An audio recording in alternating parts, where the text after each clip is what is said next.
रुख करांगे कौमी खबरां दा गल करांगे दिल्ली दी NIA ਨੂੰ ਭਾਰਤ ਦੇ ਪ੍ਰਧਾਨ ਮੰਤਰੀ ਨਰਿੰਦਰ ਮੋਦੀ ਨੂੰ ਜਾਨੋਂ ਮਾਰਨ ਦੀ ਧਮਕੀ ਵਾਲੀ ਈਮੇਲ ਮਿਲਣ ਤੋਂ ਬਾਅਦ ਸੁਰੱਖਿਆ ਏਜੰਸੀਆਂ ਹਰਕਤ ਦੇ ਵਿੱਚ ਆ ਗਈਆਂ ਨੇ। ਈਮੇਲ ਕਰਨ ਵਾਲੇ ਨੇ ਕਿਹਾ ਕਿ ਉਹ ਖੁਦਕੁਸ਼ੀ ਕਰਨ ਜਾ ਰਿਹਾ ਤਾਂ ਜੋ ਇਸ ਸਾਜ਼ਿਸ਼ ਦਾ ਪਰਦਾਫਾਸ਼ ਨਾ ਹੋ ਸਕੇ। ਰਿਪੋਰਟਾਂ ਦੇ ਮੁਤਾਬਕ ਇਸ ਕੰਮ ਦੇ ਲਈ ਘੱਟੋ-ਘੱਟ 20 ਸਲੀਪਰ ਸੈੱਲਾਂ ਨੂੰ ਸਰਗਰਮ ਕੀਤਾ ਗਿਆ ਹੈ। ਇਹਨਾਂ ਸਲੀਪਰ ਸੈੱਲਾਂ ਦੇ ਕੋਲ 20 ਕਿਲੋ RDX ਵੀ ਹੈ।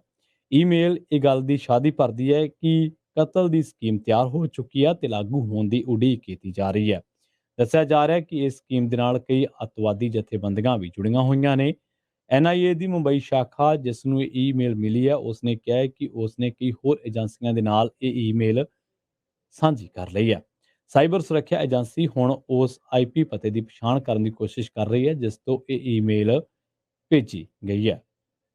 ਗੱਲ ਕਰਦੇ ਹਾਂ ਕੇਂਦਰੀ ਖੇਤੀਬਾੜੀ ਮੰਤਰੀ ਨਰਿੰਦਰ ਸਿੰਘ ਤੋਮਰ ਦੇ ਬਿਆਨ ਦੀ। ਨਰਿੰਦਰ ਸਿੰਘ ਤੋਮਰ ਨੇ ਰਾਜ ਸਭਾ ਦੇ ਵਿੱਚ ਦੱਸਿਆ ਹੈ ਕਿ ਭਾਰਤ ਦੇ ਪ੍ਰਧਾਨ ਮੰਤਰੀ ਨਰਿੰਦਰ ਮੋਦੀ ਵੱਲੋਂ ਕੀਤੇ ਗਏ ਵਾਅਦੇ ਦੇ ਮੁਤਾਬਕ ਸਰਕਾਰ ਘੱਟੋ ਘੱਟ ਸਮਰਥਨ ਮੁੱਲ ਯਾਨੀ ਕਿ MSP ਬਾਰੇ ਕਮੇਟੀ ਜ਼ਰੂਰ ਕਾਇਮ ਕਰੇਗੀ।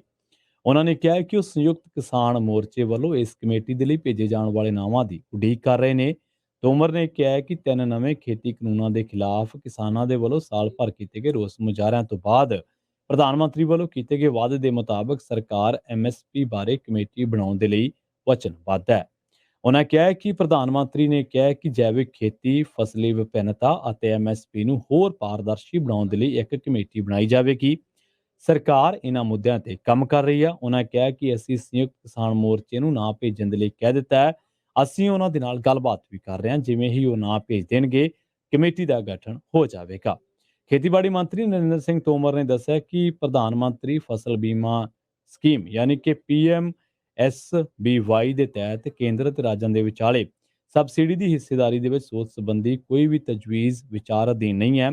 ਸਾਲ 2020 ਦੇ ਵਿੱਚ ਸਾਉਣੀ ਦੀਆਂ ਫਸਲਾਂ ਦੇ ਸੀਜ਼ਨ ਦੇ ਵਿੱਚ ਇਹ ਸਕੀਮ ਮੁੜ ਤਿਆਰ ਕੀਤੀ ਗਈ ਸੀ।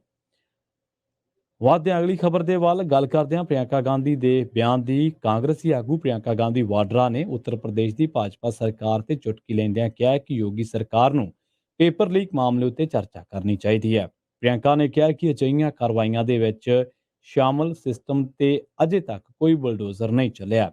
ਪ੍ਰਿਯੰਕਾ ਨੇ ਇਹ ਟਿੱਪਣੀਆਂ ਅਜਿਹੇ ਮੌਕੇ ਕੀਤੀਆਂ ਨੇ ਜਦੋਂ ਅਜੇ ਇੱਕ ਦਿਨ ਪਹਿਲਾਂ ਪ੍ਰਸ਼ਨ ਪੱਤਰ ਲੀਕ ਹੋਣ ਕਰਕੇ 24 ਜ਼ਿਲ੍ਹਿਆਂ ਦੇ ਵਿੱਚ Uttar Pradesh secondary school board ਦੀ 12ਵੀਂ ਜਮਾਤ ਦੀ ਅੰਗਰੇਜ਼ੀ ਵਿਸ਼ੇ ਦੀ ਪ੍ਰੀਖਿਆ ਨੂੰ ਰੱਦ ਕਰਨਾ ਪਿਆ। ਪ੍ਰਿਯੰਕਾ ਗਾਂਧੀ ਨੇ ਕਿਹਾ ਹੈ ਕਿ ਪਿਛਲੇ ਸਾਲ 28 ਨਵੰਬਰ ਨੂੰ ਲੱਖਾਂ ਨੌਜਵਾਨਾਂ ਨੂੰ UP TET ਪ੍ਰੀਖਿਆ ਦਾ ਪੇਪਰ ਲੀਕ ਹੋਣ ਕਰਕੇ ਉਹਨਾਂ ਨੂੰ ਵੱਡੀ ਮਾਰ ਪਈ ਸੀ।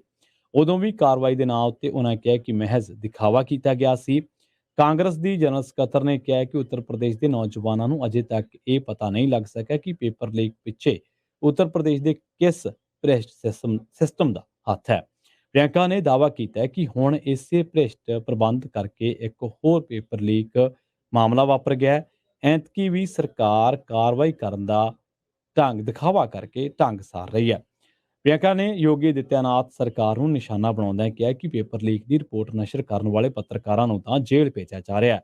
ਪੇਪਰ ਲੀਕ ਦੇ ਨਾਲ ਜੁੜੇ ਸਿਸਟਮ ਦੀਆਂ ਸਰਕਾਰ ਦੇ ਵਿੱਚ ਉਹਨਾਂ ਕਿਹਾ ਕਿ ਜੜ੍ਹਾਂ ਬਹੁਤ ਡੂੰਘੀਆਂ ਨੇ। ਕੋਈ ਬਲਡੋਜ਼ਰ ਇਸ ਨੂੰ ਨਿਸ਼ਾਨਾ ਨਹੀਂ ਬਣਾਉਂਦਾ ਤੇ ਨਾ ਹੀ ਕੋਈ ਬਦਲਾਅ ਆਉਣ ਦੀ ਸੰਭਾਵਨਾ ਹੈ। ਗੱਲ ਕਰਦੇ ਹਾਂ ਅਪਸਫਾ ਦੀ।